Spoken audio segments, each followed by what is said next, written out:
Huitième leçon d'élégance. Bonjour et bienvenue dans cette vidéo. Je suis Anna Gass, la fondatrice d'Apprendre les bonnes manières et de Ligne de France. Bienvenue dans cette mini-série sur l'élégance vestimentaire. Si vous n'avez pas suivi les 7 leçons précédentes, je vous invite à mettre la vidéo sur pause et à recommencer la série. Les vidéos sont brèves, instructives et elles sont pensées dans cet ordre-là. Donc voilà, on avance petit à petit. Bien, parlons du coût des vêtements. Est-ce que ça coûte cher d'être élégante? La réponse est non, pour plusieurs raisons. Un, ce côté minimaliste. C'est que vous avez besoin que de quelques tenues en fait. En version minimale, c'est une tenue pour le lundi, jeudi, mardi, vendredi, mercredi, samedi. Et la plus 1, c'est la tenue du dimanche. Il faut aussi tenir un peu de cérémonie, un peu de... Voilà, qui fait un peu plus. Et ça se décline par saison. Il suffit d'avoir quelques bons vêtements, et en fait vous êtes tellement bien dedans, ces vêtements font leur petit effet, que vous n'avez pas besoin d'avoir une penderie explosive. Alors, pour certaines personnes, je vous recommande également le marché de la seconde main. Maintenant, rappel important, le marché de la seconde main n'est possible que si la première main est qualitative. Il y a certaines marques, donc je tairai le nom, que vous ne retrouvez jamais sur le marché de la seconde main. Jamais. Parce que la chose, appelons ça un vêtement ou pas, mais enfin le vêtement se disloque au bout de quelques lavages. Il ne passe même pas la première main, même avec un lavage doux à 40 degrés. C'est pas possible. Donc, vraiment, gardez-le. Donc moi aussi, j'achète sur le marché de l'occasion, mais en étant bien consciente. Pour pour avoir un marché de l'occasion, il faut que le marché de la première main soit qualitatif. Voilà. Donc le marché de la seconde main a beaucoup de points positifs.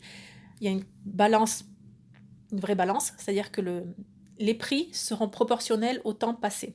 C'est-à-dire que c'est très chronophage, mais bon, vous aurez de très bons prix, vraiment prix, vous allez acheter les choses à 1/10 de leur prix, 1/8 peut-être. Bon.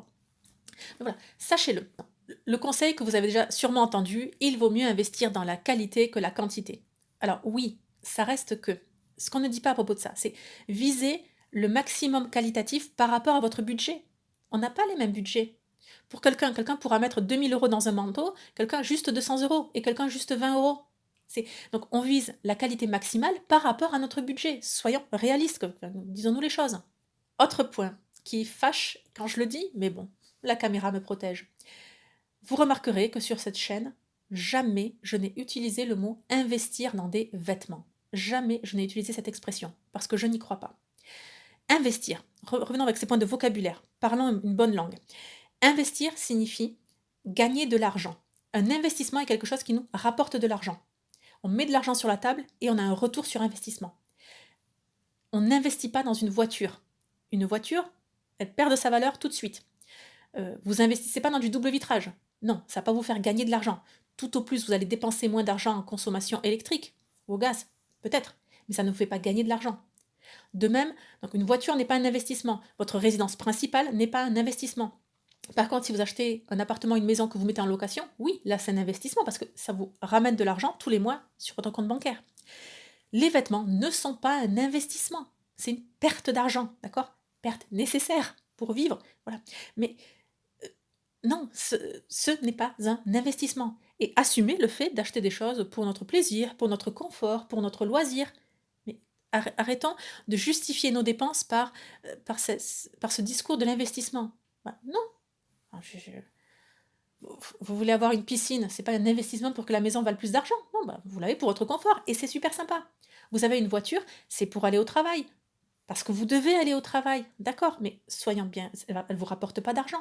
À moins que vous fassiez du covoiturage, non mais vraiment, mais non, elle ne vous rapporte pas d'argent. Même avec du covoiturage, ça rentabiliserait à peine les frais. Les vêtements aussi, vous les achetez parce que vous en avez besoin pour aller à un mariage, pour aller à votre travail, pour sortir avec vos amis, pour ci et ça. Bien sûr, mais c'est un besoin. Ce n'est pas un investissement. Et assumons le fait d'avoir des conforts et des goûts, et voilà. Bien, allez, ça, je sais que ça c'est un discours qui fâche. Avant de se quitter, je vous rappelle que vous pouvez profiter gratuitement de 30 leçons d'élégance. Pour cela, suivez le lien juste en dessous de la vidéo. D'ici 5 minutes, vous aurez déjà accès au premier cours d'élégance. C'est des cours qui approfondissent les questions, qui vont dans le détail et, je le sais, qui sont en contre-courant du discours ambiant actuel. C'est extrêmement instructif et je vous invite vraiment à les découvrir. On se dit à très vite et surtout, n'oubliez pas, la bienséance fait la différence.